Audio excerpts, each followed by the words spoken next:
Home. Chapter 3. A Miraculous Ladybug Fanfiction written and narrated by Mira Rose. Artwork provided by XAA on Tumblr. You can find a link to the artist's Tumblr in the description box below. If you haven't heard the previous two parts, you can find a link to them in the description box below. Don't forget to subscribe and hit the bell to stay up to date on the latest parts of your favorite fanfiction. Now then, Home Chapter 3. Wait, you can make meatballs? You don't just buy them pre-made? Cat Noir shook his head in disbelief as he watched Marinette add the last bit of flour to the ground meat mixture before grabbing a clump and rolling it between her palms. "Like this," she said, holding up the now ball of meat for him to see. Huh. Spaghetti and meatballs taught him a lot, like what percentage lean to fat ground meat he should get and Marinette's father's distaste for pre-made meatballs. How on earth do we cook them without snapping them in half? Cat asked as Marinette put the noodles in the pot. "They'll wilt, I promise." "Won't one half be more cooked than the other?" "They'll be fine." "If we used a Cat, if you tell me we should use a bigger pot one more time, so help me, I will spray paint your tail pink." "Well, do you think Ladybug would like me with a pink tail?" He turned around and wiggled his hips in her direction. She tossed a limp noodle at him, sticking perfectly to his butt.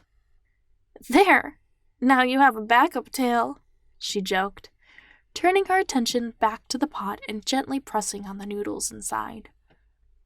He wiped it off before leaning on the kitchen island, curious as to what came next.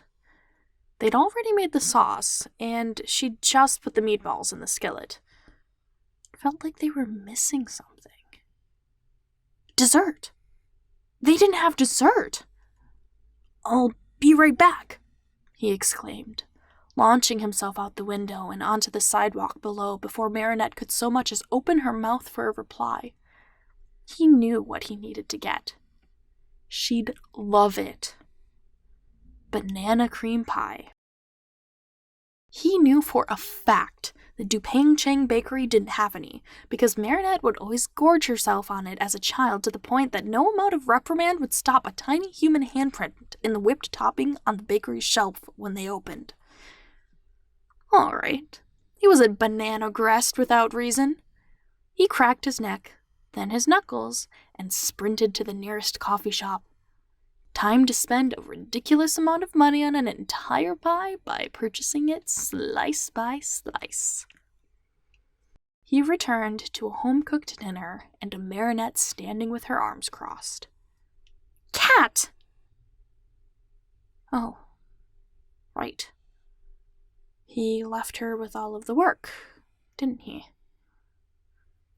That was quite rude of him. She had every right to be mad.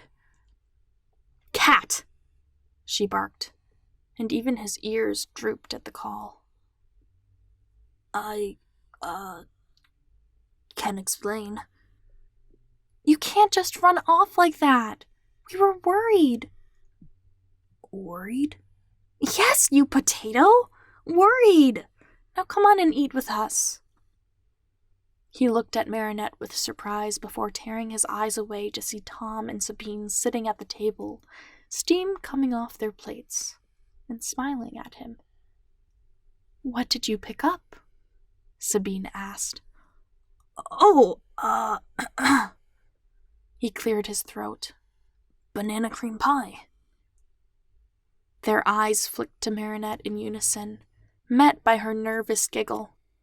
"Well, I guess we'd better hurry and eat," Marinette said, eyes fixed on his to-go bag. "Come on, Cat. Wash your hands." "I'm literally wearing a magic suit." The face of disgust she made couldn't be beaten, even by Chloe Bourgeois herself. Disgusting! Absolutely disgusting! disgusting, she said, sticking her tongue out. Don't worry, I washed before we cooked together. Each time? She crossed her arms. Yeah. Are you lying? No. Why does that sound like a question? Marinette leaned in. Because I'm intimidated by you? Because I'm intimidated by you? His answer came out more squeaky than masculine, accompanied by a barrel of laughter from Tom. Cat, Marinette said, arms crossed and biting back her own laughter. I'm like 15 centimeters shorter than you are. So is Ladybug, but she could kick my butt any day of the week. She tensed up for a moment before succumbing to laughter. Whatever, silly kitty. Wash your paws. He grinned and did as instructed.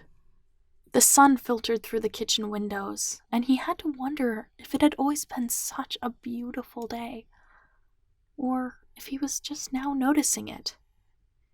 Cat turned around to find a towel and caught a glimpse of the set dinner table, small and what would be cramped once he joined in. It awoke that fire in his heart that made him smile softly, a temperature that matched his now clean hands. Oh, he might be in trouble. In only 3 days, this place and these people became his home. Cat wasn't sure if he could handle what that meant again. Thank you so much for listening. I will catch you guys in the next one. Don't forget to subscribe, hit that bell, leave a like, leave a comment. It all helps so much. I will catch you in the next one. Bye!